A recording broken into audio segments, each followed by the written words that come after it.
1920లో మొదలైన కాన్సెప్ట్ ఇది. ఇవాళ నిన్న మొన్న వచ్చింది కాదు. మన ఇండియాలోకి ఎంటర్ అయింది 1990లో.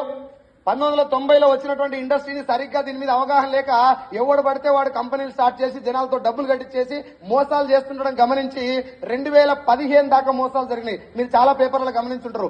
గొలుసు కట్టు మోసాలు, MLM మోసాలు, భారీ స్కామ్, కుచ్చు టోపీ ఇట్లాంటివి వినుంటారు. ఎస్ఆర్నో ఇవన్నీ వచ్చినప్పుడు 2015లో అప్పటి ప్రధానమంత్రి ఇప్పటి ప్రధానమంత్రి ఆయన ఒక్కడే. బయట దేశాల్లో డైరెక్ట్ సెల్లింగ్ ని నెత్తి మీద పెట్టుకున్నారు. కారణం ఏంటిది? అదే డైరెక్ట్ సెల్లింగ్ మా ఇండియాలోకి వచ్చిన తర్వాత దీన్ని మొత్తం అబాసుపాలు చేశారు. ఎవరు పట్టించుకోవట్లేదు. దీంట్లో మోసాలే ఎక్కువ జరుగుతున్నాయి. జనాలు ఎక్కువ మంది మోసపోవడానికి కారణం ఏంటిది? ఒకవేళ ఇండస్ట్రీయే మోసపూరితమైన ఇండస్ట్రీ అయితే దీన్ని వేరే దేశాలు ఎత్తి మీద పెట్టుకోవు. దాని ఒరిజినల్ కాన్సెప్ట్ ఏందో నాకు తెలవాలా. ఈ 17 కంట్రీస్ తిరిగిన తర్వాత ఏ ఒక్క కంట్రీలో కూడా డైరెక్ట్ సెల్లింగ్ లైట్ తీసుకుంటలేదు సార్. వాళ్ళందరూ నెత్తి మీద పెట్టుకున్నారు. మీకు దీనికి అన్నిటికీ ప్రూఫ్